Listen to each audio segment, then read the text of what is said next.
Hello viewers, welcome to Banu's garden Tamil. நான் பானு. இப்போ பார்க்குறது சாமந்தி செடி தான். சாமந்தி பூக்கள் இந்த வருஷம் எனக்கு நல்லாவே வந்திருக்கு. நிறைய பூக்கள் வந்திருக்குங்க. என்னுடைய மாடி தோட்டத்துக்கு போகும்போது ஏதோ ஒரு சாமந்தி தோட்டத்துக்கு போன மாதிரி ஃபீல் பண்ணுறேன். இப்போ பார்க்குறது இது மொட்டாக இருக்கும்போது தான் ஒரு செடியிலே ஒரு தொட்டி தான். அந்த தொட்டியில் வந்து ஒரு 400லேருந்து 500 வரைக்கும் இருக்குங்க மொட்டுக்கள். அவ்வளோ அது எண்ணவே முடியல. எப்படி அது எது விடுறது, இப்போ எதை கவுண்ட் பண்ணுறது தெரியல. அவ்வளோ மொட்டுக்கள் வந்துருந்துங்க. இதுக்கெல்லாம் என்ன காரணம் கேட்டிங்கன்னா, இவ்வளோ பூக்கள் இந்த வருஷம் எனக்கு பூத்ததுக்கான நான் கொடுத்த அந்த உரங்கள் தாங்க. இப்போ உரங்கள் வந்து பார்க்கும்போது யூஸ்வலாக எல்லா செடிகளும் கொடுக்குறது அதே ஒரு தான். நம்ம காசு கொடுத்து எதுவுமே கடையில் வாங்கலை. எல்லாமே வீட்டில் இருக்கிற வேஸ்டான அந்த தண்ணிகள் தான். புளிச்ச மோர், அந்த அரிசி தண்ணி, இதே தான் நான் கொடுத்தது. அடுத்தது வந்து இந்த இன்னொரு உரமுங்க. அது நம்ம கொடுக்கும்போது நான் சொல்கிறேன்.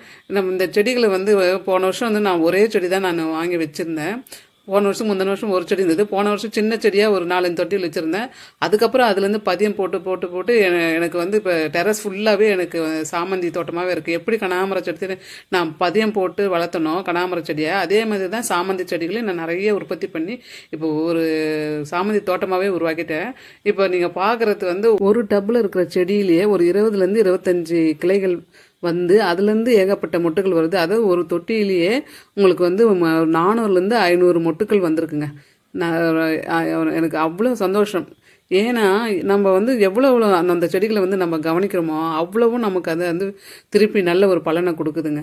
நம்ம சொல்கிற மாதிரி இதை வந்து ஒரு குழந்தை மாதிரி நம்ம பார்க்கணுங்க. நம்ம வச்சுட்டோம், தண்ணி ஊற்றணும் இல்லாமல் அதுக்கு தகுந்த மாதிரி ஒரு உரங்களை கொடுக்கும்போது அது நமக்கு நல்லாவே ஒரு ரிசல்ட் கொடுக்குதுங்க. இது வந்து வின்டர் சீசனில் பூக்கிற செடி இது. அதனால் வந்து நம்ம வாங்கி புதுசாக வாங்குறவங்களுக்கு எப்போ வாங்கணும்னு சொன்னால் ஜூலை ஆகஸ்ட்டில் வாங்கி நீங்கள் நட்டிங்கன்னா உங்களுக்கு வந்து ஜனவரியில் பூக்க ஆரம்பிச்சிருங்க. இப்போ கொடுக்குறது வந்து ஆட்டு உரம் தாங்க. இந்த ஆட்டு உரம் வந்து 4 மாதம் ஆகுது. புதுசாக வாங்கிட்டு வந்து உடனே போடக்கூடாதுங்க. நல்லாவே மக்கி இருக்குது. பார்த்தீங்கன்னா தெரியுது, மண் மாதிரியே உதிரியாக இருக்குது. இதை வந்து பூக்கிறதுக்கு செடிகள் வந்து செடிகள் காய்க்கிறதுக்கு முன்னாடியும் பூக்கிறதுக்கு முன்னாடியும் இந்த ஒரு கைப்பிடியோ இல்லை 2 கைப்பிடி செடி சைஸுக்கு தகுந்த மாதிரி நம்ம கொடுத்தோம்னா உங்களுக்கு வந்து இந்த மாதிரி நல்ல ரிசல்ட் கிடைக்குங்க. நம்ம அந்த லிக்விட் ஃபெர்டிலைசர் நம்ம கொடுக்கும்போது உடனே அது வந்து ஹோல்ஸ் மூலமாக போயிடும் வெளியில். கொஞ்சம் மட்டும் தான் அந்த செடியை அப்சர்வ் பண்ணிக்கும். ஆனால் இந்த மாதிரி இந்த பவுடர் ஃபார்மில் கொடுக்கும்போது நம்மளுக்கு வந்து கொஞ்சம் கொஞ்சமாக அது வந்து அதில் இருக்கிற சத்துக்கள் வந்து செடிகள் வந்து அது எடுத்துக்கிட்டு நம்மளுக்கு இந்த மாதிரி நல்ல ரிசல்ட் கொடுக்கும். பொதுவாகவே நம்ம வந்து தொழு உரங்கள் கொடுக்கும்போது செடிகளுடைய இலைகளும் நல்லா ஃப்ரெஷ்ஷாக இருக்கும், செடிகளும் நல்லா ஹைட்டாகவும் இருக்கும். அதே மாதிரி வந்து பூக்களும் காய்களும் நல்ல ஹெல்த்தியான பூக்களாக பூக்கும். போன வருஷம் பூத்த அந்த பூவுடைய சைஸை விட இந்த வருஷம் நல்லாவே எனக்கு வந்து நல்லா கொஞ்சம் பெரிய சைஸாகவும் பூத்துருக்கு. நிறைய ஏகப்பட்ட பூக்களும் பூத்து இருக்குங்க. ஒரு செடியிலே எனக்கு வந்து நிறைய பூக்கள் வந்திருக்கு. நீங்கள் வந்து இப்போ இந்த செடியை வந்து நீங்கள் சம்மரில் வந்து நீங்கள் வாங்கி வச்சிங்கன்னா அதிகமாக வராது. நீங்கள் இந்த மாதிரி இந்த ஜூலை ஆகஸ்ட்டில் வந்து வாங்கி வச்சுட்டு ஜனவரியிலேருந்து பூக்கிற மாதிரி நீங்கள் பார்த்துக்கோங்க. இது வந்து சின்னதாக ஒரு சின்ன டப்பில் வந்து ரோஜா செடியை வச்சேன். அந்த டப்லையும் ஒரு சின்ன கிளையை வச்சதால தான் அதுலேருந்து இப்போ நிறைய எனக்கு பூக்கள் வந்திருக்கு.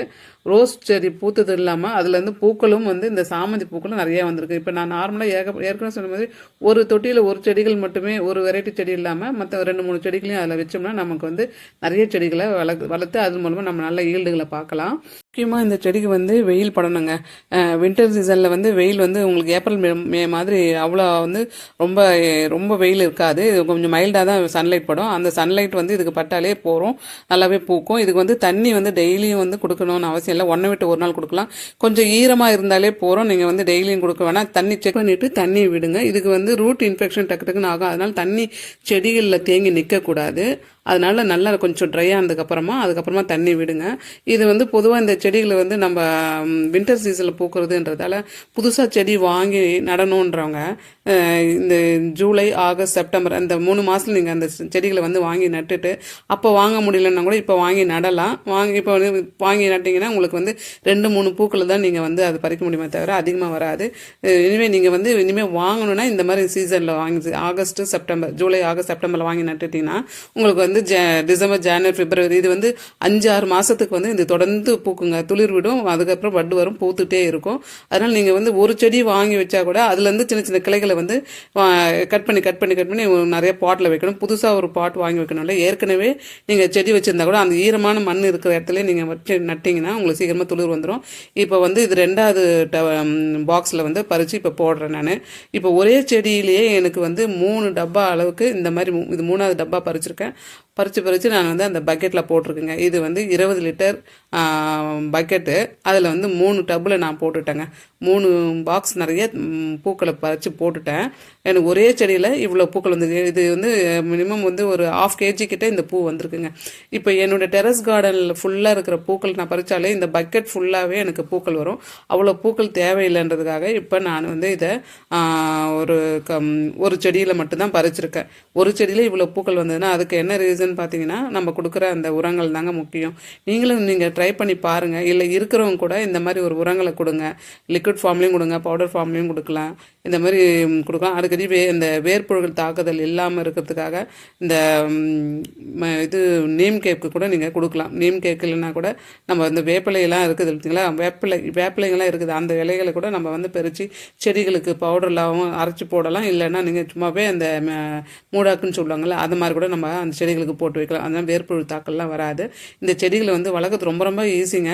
வாங்கி நீங்களும் வளர்த்து பாருங்கள், ட்ரை பண்ணி பாருங்கள். உங்கள் வீட்டிலே இந்த மாதிரி டெரஸில் நிறைய பூக்களை வந்து ஹார்வெஸ்ட் பண்ணுங்கள். இந்த பூக்கள் வந்து நம்ம பூஜைக்கும் யூஸ் பண்ணலாம். இது நம்ம சாமி ஃபோட்டோக்கெலாம் வைக்கும்போது ஒரு 2-3 நாள் வரைக்கும் வாடாமல் நல்லா ஃப்ரெஷ்ஷாகவே இருக்கும்.